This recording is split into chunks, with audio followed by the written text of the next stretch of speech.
This is Matthew Kratter from Trade University, and today I want to talk about why there's nothing special about blockchain. You may have heard people say that they don't believe in Bitcoin, but they do like blockchain, and so that's what I want to address today. And today's a great day to do it because it's the 14th anniversary of the publishing of the Bitcoin white paper, which was published by Satoshi on Halloween of 2008. I'll link to the paper in the description notes below so that you can take a look at it if you want to, especially read the abstract. I think it's quite interesting. So is it really true that there's nothing special about blockchain?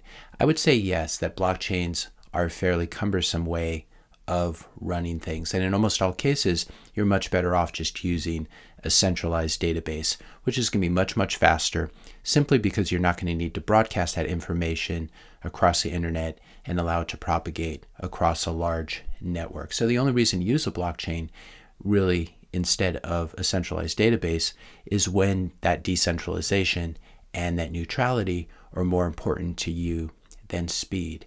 And the main use case for something that is decentralized and neutral, really the largest use case, is money itself, where you want to have a neutral stance towards everyone who interacts with the system. And this is why you don't want your money issued by a corporation, you don't want your money issued by Facebook or Meta, certainly, and you don't want your money issued by a government, because it's simply giving them too much control.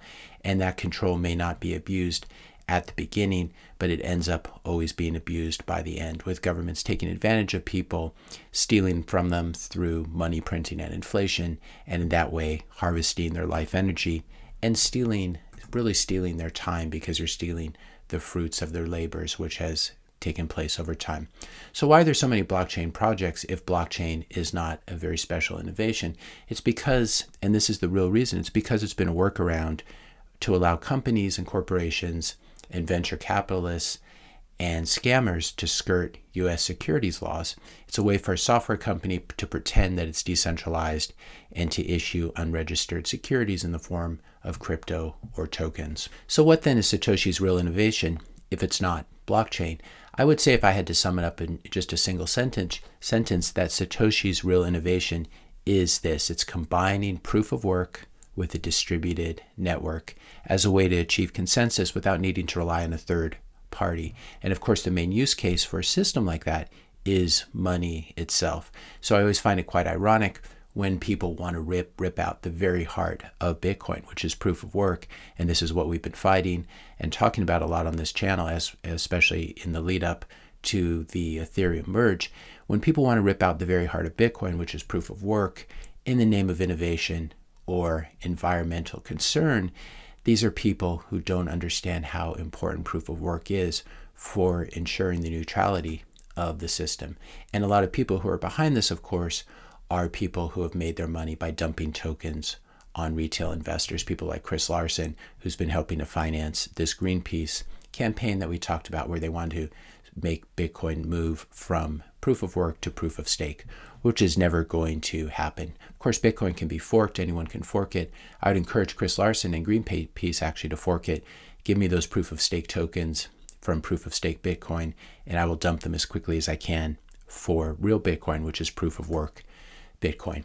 You cannot have neutral money with proof of stake, and this is one reason why governments and why billionaires would like to see Bitcoin move to proof of stake, because then they'd be able to control it through the validators.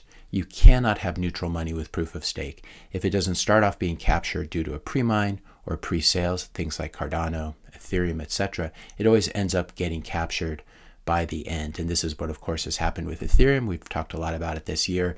We can see that in the last day, for example, 63% of the blocks have been enforcing U.S. government censorship. And they have to do this because these are large regulated corporations that are the main validators that control the Ethereum blockchain now.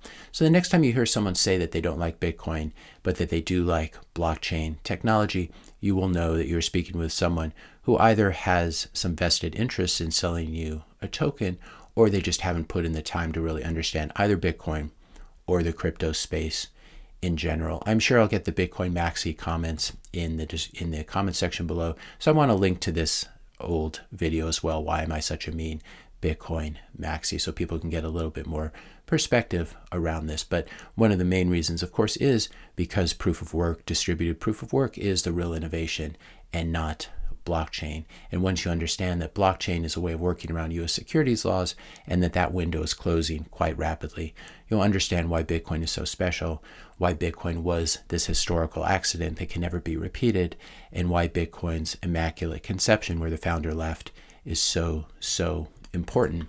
If you found this video helpful, I'd ask you to hit that subscribe button, especially if you're not already subscribed to the channel. Hit the like button and share this video with a few friends.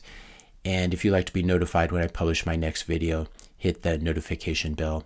And let me know your questions and comments in the comment section below as well. Happy Bitcoin Paper Day, and I'll see you in the next video.